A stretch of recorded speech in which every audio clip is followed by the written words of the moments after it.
Welcome all my lovely goblins and ghouls of the internet.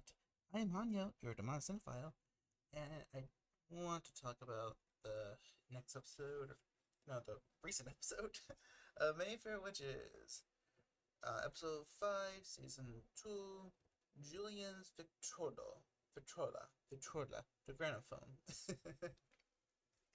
Now, I'm very mixed on this episode because there are some things in the episode that I really do like, but then it does a lot of nonsense.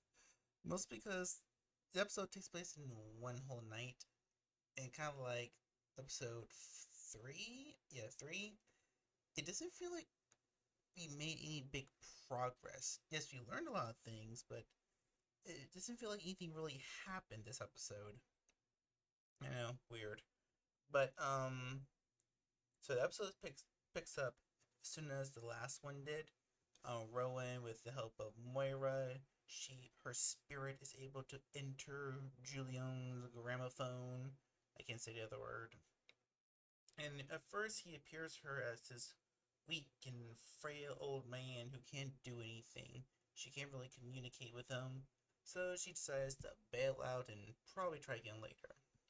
But when Moira pulls her out, Julien does some weird witchery. He basically splits her soul and mind in half.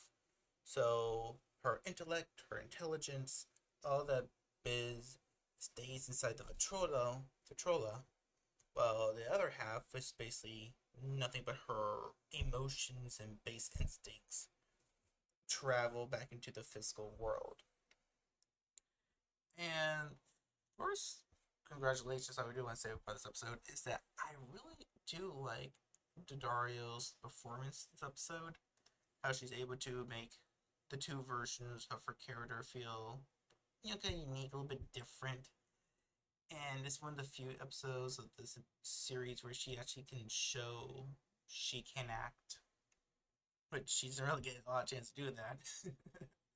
But yeah, so the episode is split between three little story arcs. One is the Rowan that's in the Victrola, the Rowan that's in the house that's messing with Lark, and then the other one is Moira in Cortland, trying to figure out the location of Donna Leaf. Now, I'll start with the weakest of these ones, and it's definitely emotion side Rowan with Lark. Because Lark makes his way to the house, he ran Rowan's genetics. Um, Julien, his spirit lets him in, and he has this conversation with Rowan where he's like, "Hey, I ran your DNA. I know that's illegal, but who cares about that right now? I ran your DNA, and it turns out you have like 4 extra chromosomes, and just like the sample of blood you gave me a week ago. So, Rowan, what the heck are you?" And because she's all emotions, she lays it out that she is a witch.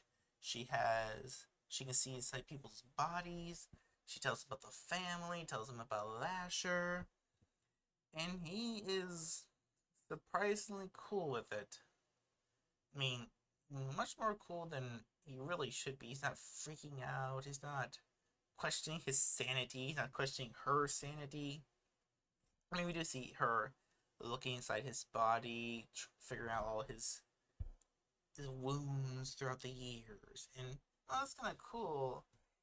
I don't know. I feel like someone told me they were a witch and their whole family was witches. I feel a little bit more freaked out. And maybe we should saw a little snippet of him asking her questions. And we also get one of the biggest, not really the biggest. There's so many different changes from the books, but we do get a small change from the book because Rowan says she has the gift of biological sight. Well, yeah, you could say that's part of Rowan's powers. That's like one of her powers. That she can look inside people's bodies. She can see what's wrong with them. But Rowan's main power, like in the novel, was that she could manipulate flesh. She could manipulate the body. yes, she could see inside the body, but she could also heal people. She could also, kill people. You saw that in season one. She can cause aneurysms and stuff like that. Rowan, like, can literally build a body. That's how she planned to kill Lasher in the end of the first book. She planned to build a weak matter body and bind his spirit to it so she can kill him. And yes, Anne Rice, she wasn't really about the whole action side of her characters, but Rowan is pretty powerful. Like, she is a matter manipulator with just a thought or a touch. She could disrupt all your blood vessels. She could stop your heart if she wanted to. Like, Rowan is super powerful, and this is before her meeting with Lasher in the books. But in the show, they make it seem like she can only do these things with Lasher. She can see into people's bodies, maybe cause an aneurysm, but she can't heal without Lasher, which was not the case in the books. Rowan always had the power to heal. Lasher just amplified it. And because Rowan is a whirlpool of emotions right now, she goes to Dolly Jean, asking her to make up this brew of tea that can wipe people's memories. And I don't like this little jab. It's a jab directly at the books, which I kind of hate. I didn't know this until the second time I watched it. But, so Rowan tells Dolly Jean that she sent Lasher's blood to this geneticist, Lark, because she wanted to figure out what he was. And she's like, through science? And I really hate that line because Anne Rice does go into big details about how the witches and how toes work in the book.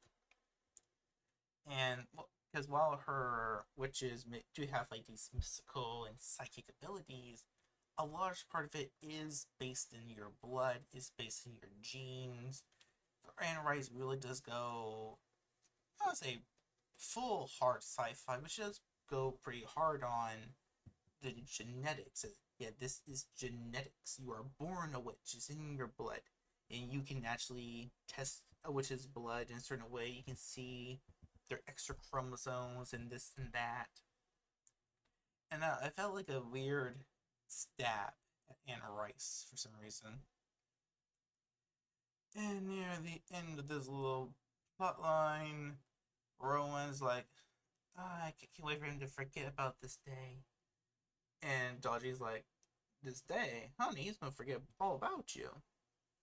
Which is just dumb because earlier in the episode they state that that potion that Julien used to make it for bookies who came to his house wanted to collect money, and after they drank the tea, they forgot all about why they came there. She didn't say they forgot about who they were. She didn't say they forgot about all this and that. They just forgot about the reason why they came there. So why couldn't you specifically make the tea elixir, whatever it was, just for Lark to forget about these last 5 or 7 days? It makes no sense. Makes no sense. Makes no sense. It does not. Also, we got this little weird side quest where they think if they can, I guess, like gather enough Lasher's DNA in the house, it could activate Rowan's powers again. So they find his baby teeth, they're drilling it and mixing with stuff. Lark gets his hand cut, and she just has enough juju to heal it just a bit. Which I kind of like this to an extent because okay, the characters are kind of thinking like maybe we have just enough strength. We could do this and that, but it ultimately doesn't go anywhere right now. I mean, it was like 1 or 2 scenes, but then it's quickly dropped. It doesn't feel like it was something that important. It felt more like the writers putting in something for emotion fill Rowan and Lark to do. But I do kind of do like. Did I ever say this? No, I didn't.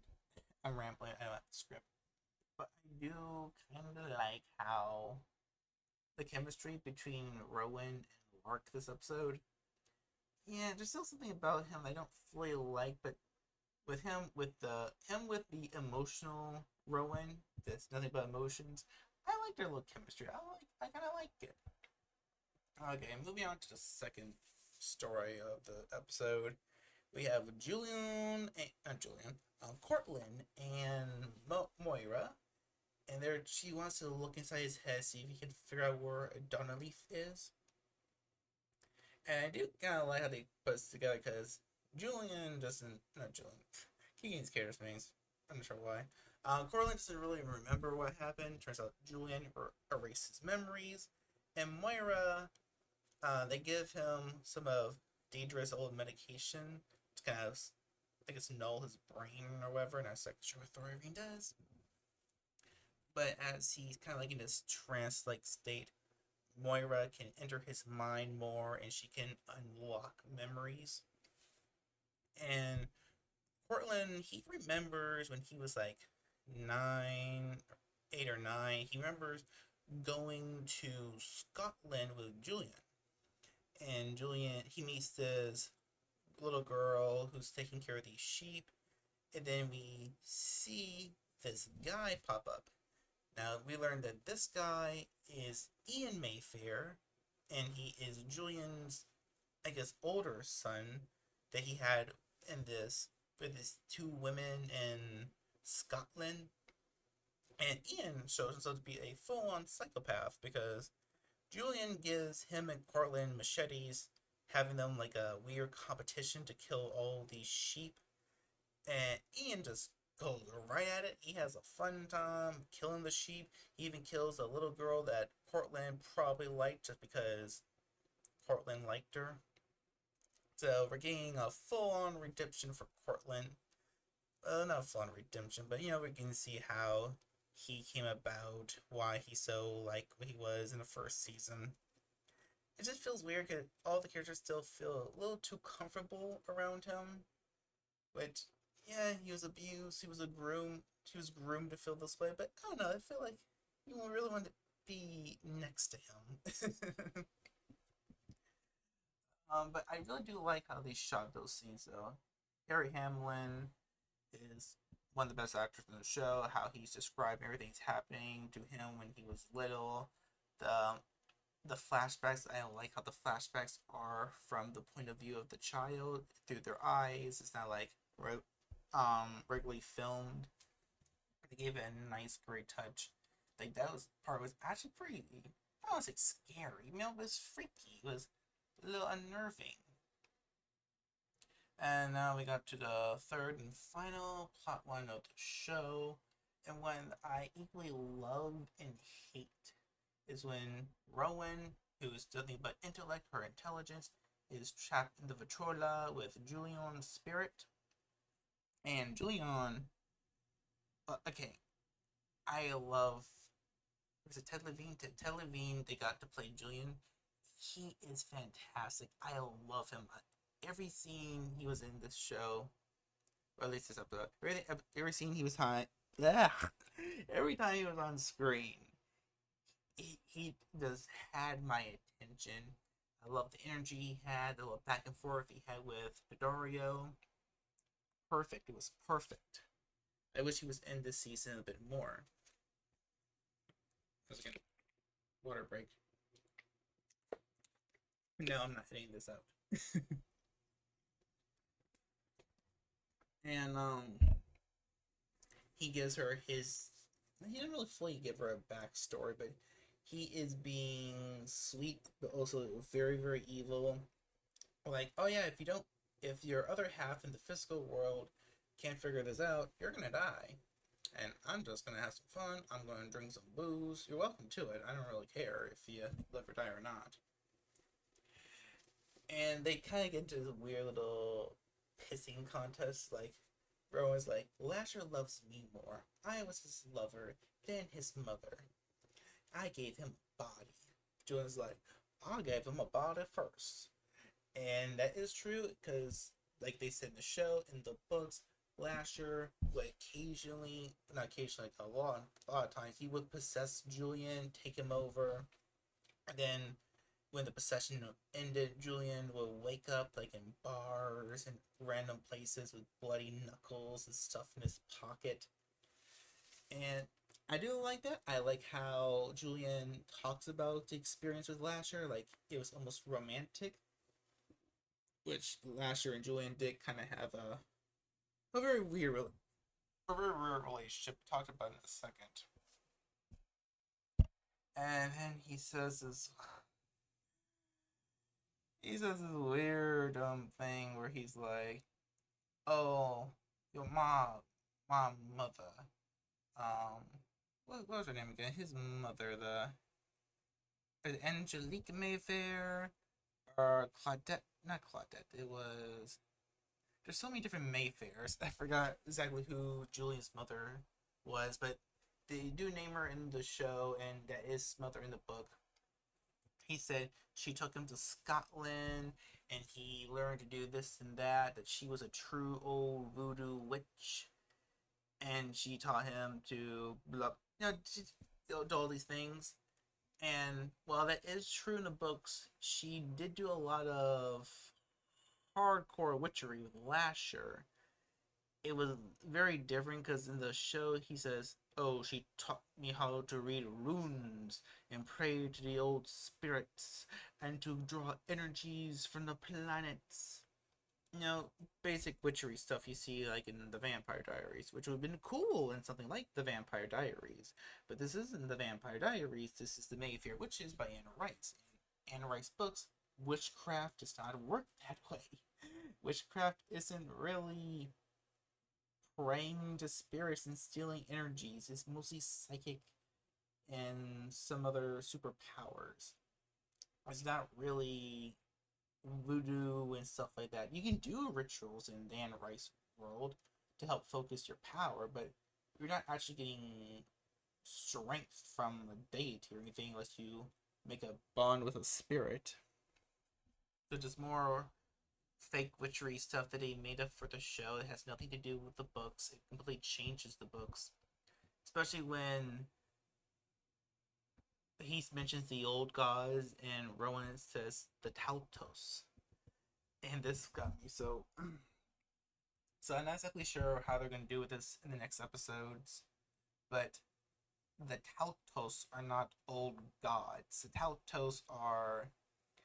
Should I spoil this right now? I'm going to spoil this right now. But in the novels, so I haven't read part 3, so not exactly sure. I'm going to be contradicted here later on. But in the novels, the Tautos are like fairy people. At least that's kind of a good way to describe them. They are Lasher's race. They are these magical beings, but they are not gods. The best way to describe Tautos are they're humanoid creatures. They are slightly taller than an average human. They have like ape-like strength. They have healing properties, healing powers. But the most unique and weird thing about the Tautos is that they reproduce super quickly. Like, you get two Tautos together, one male, one female, they bump uglies. He bursts his stuff inside, and uh like an hour, probably even less than that, a baby's popping up. And give it like 5 more hours, that baby's gonna be a full grown person with fresh baby skin and fresh baby hair. It could be like giant man baby, giant woman baby. That's the weird thing about the Telltales, that they reproduce super quickly. And that's why all the women Lasher's been sleeping with throughout this season keep dying. Because they're not genetically close enough to him to have a baby. So the fetus is developing super quickly and destroying their insides. And also, weird thing about the Talatos is that we see this in the show that they are addicted to milk like products. They want milk, they crave milk. It seems to be their base source of nutrition, especially breast milk from another Talatos. And last thing is that the Talatos are very, very sexual creatures. And you kind of see this in the show, how Lasher is being seduced or trying to seduce all these Mayfairs.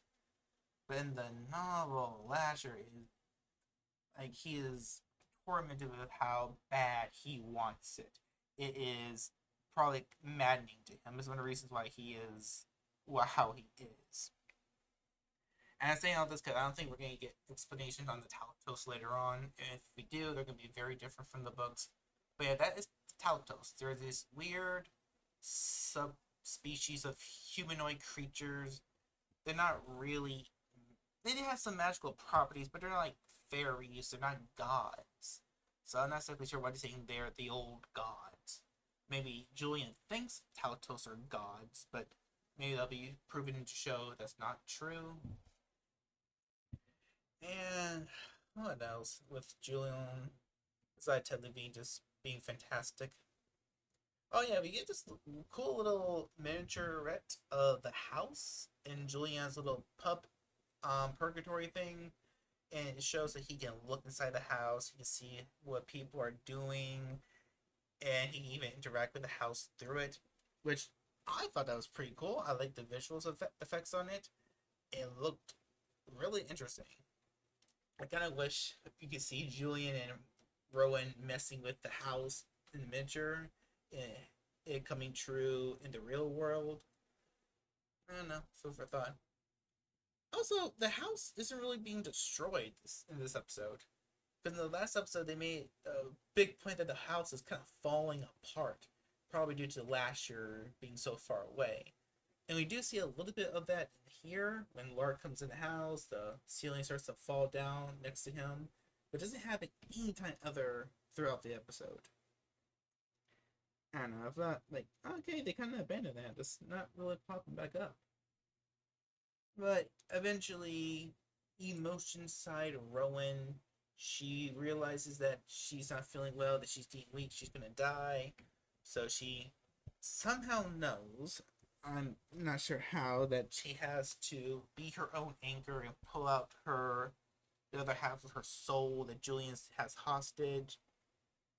And while she's doing that, intellect Rowan, she Julien offers her a drink. She asked if she's going to take it, but said she takes the bottle because he kept saying that, oh, this drink is from the Mayfair family, and she sees it's from Kilbride, Scotland. So she's like, aha, gotcha. Now I know where your other family is. I know where Lasher is.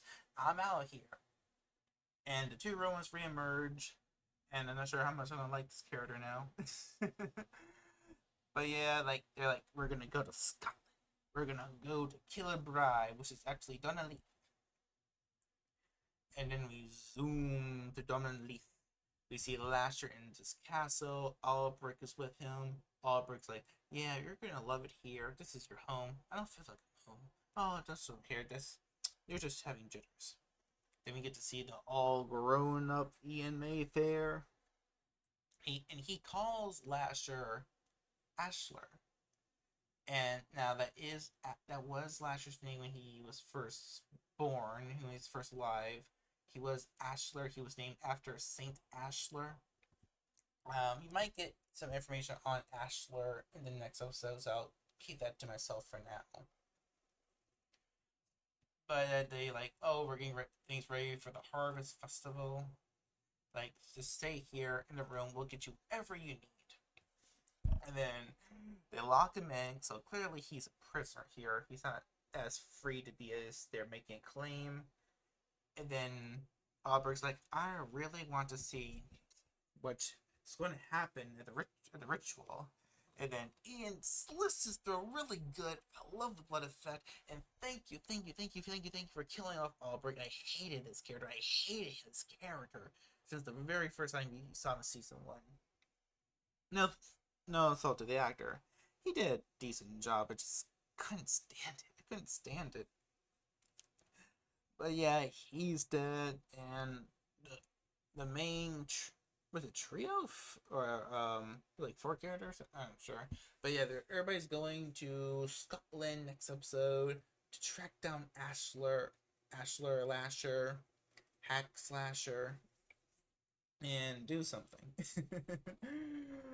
Yeah, but like the one thing I do want to bring back up is The big waste of opportunity for this episode, which they did. Remember how? Sorry, going over the place. But in season one, the one thing I really hated, really hated, was the lack of the Mayfair family history. That is like one of the biggest and best parts of the first novel. It covers so much stuff. When you read it all, so much makes sense, but they choose not to cover in the first season at all. They make weird little acknowledges to it, but don't go further explanations. They even go out of the way to change big certain events in the show from the novel. And in my opinion, most of those changes were for the worse. Now in this season with Julien gets like two or three chapters on his ghost explaining his whole life story. And again, not showing those whole three chapters. Again, not adapting that to the screen. But not showing any of it is very, very weird. Because Julien is like, I don't say he's one of the best characters in the between the two books, but how Anna Rice writes his story, writes his life is so unique, so interesting. That could have been like a great two-parter episode with just Julien's backstory alone.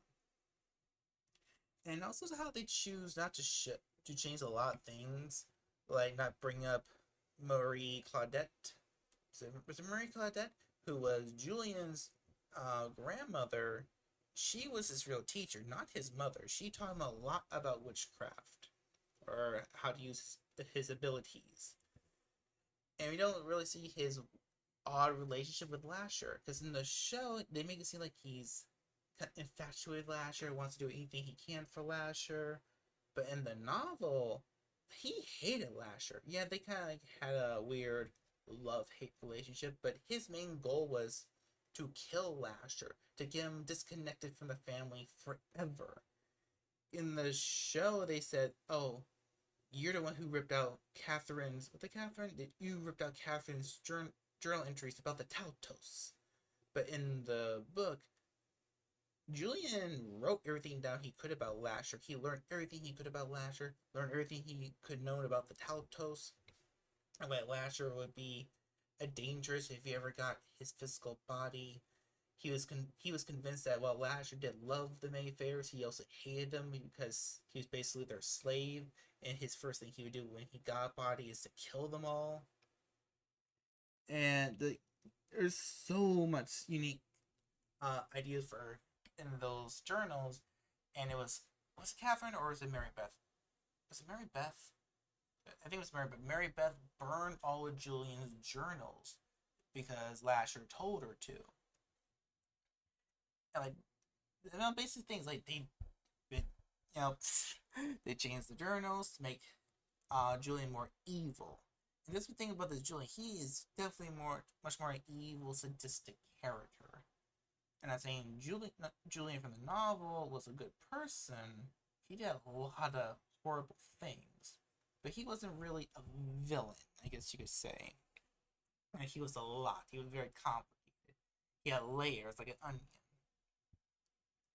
And this is like one of the things about the show I just really hate. They go out of their way to change so much. And some of it is just for the worse. Like the Interview with the Vampire. Interview with the Vampire changed a lot, but it still feels like Anna Rice's work.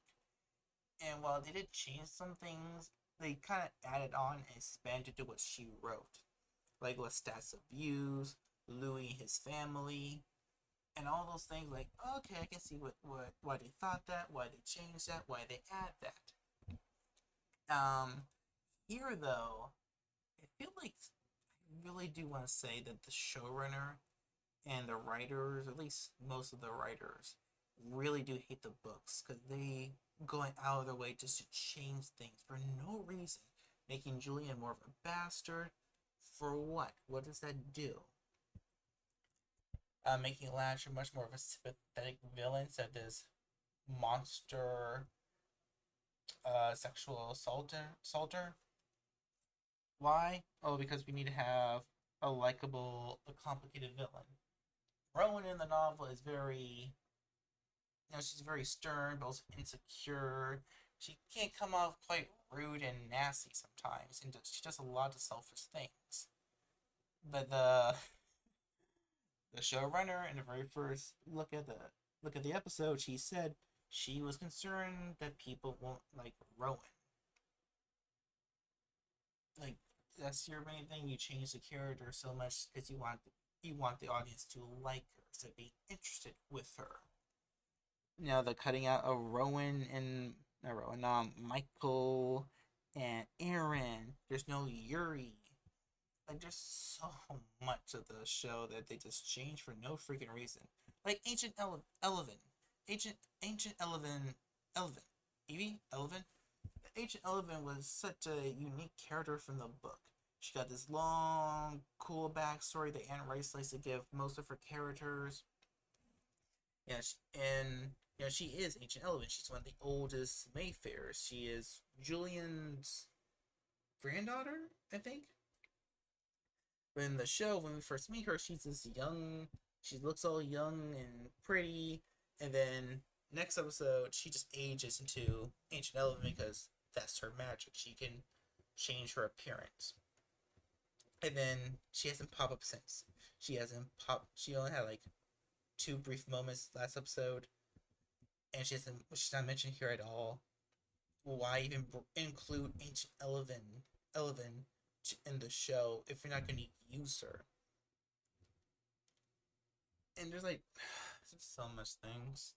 The whole medical jab of the earlier episode, like yeah, that had to be a big F you to Anna Rice for some reason. That's what it feels like. But yeah, I am conflicted about this episode.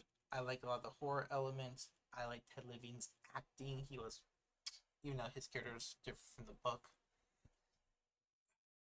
I don't know how to feel about this one. I really don't know how to feel about this one. But yeah, this was episode 5. We have 3 more episodes to go. And I think the later episodes contain some elements from Taltos. So, not exactly sure how I'm going to feel about that because I haven't finished Taltos. And I can be done for a while. I'm a very, very slow reader. But yeah, that's all I have to say. That this was a confusing episode. Don't know how to feel about it. Did a lot of cool things. Did a lot of stupid things. But until next time, I've been your Hanyo, your Demon Cinephile. I'm not going to edit this because I'm tired, my throat hurts, I need to go to sleep, and I have other things to do. So I hope you just enjoy how this is. With me and my awful, awful ranting. Alright, everybody. Have a good day, evening, wherever time you're going to be watching this or listening to this. Bye-bye.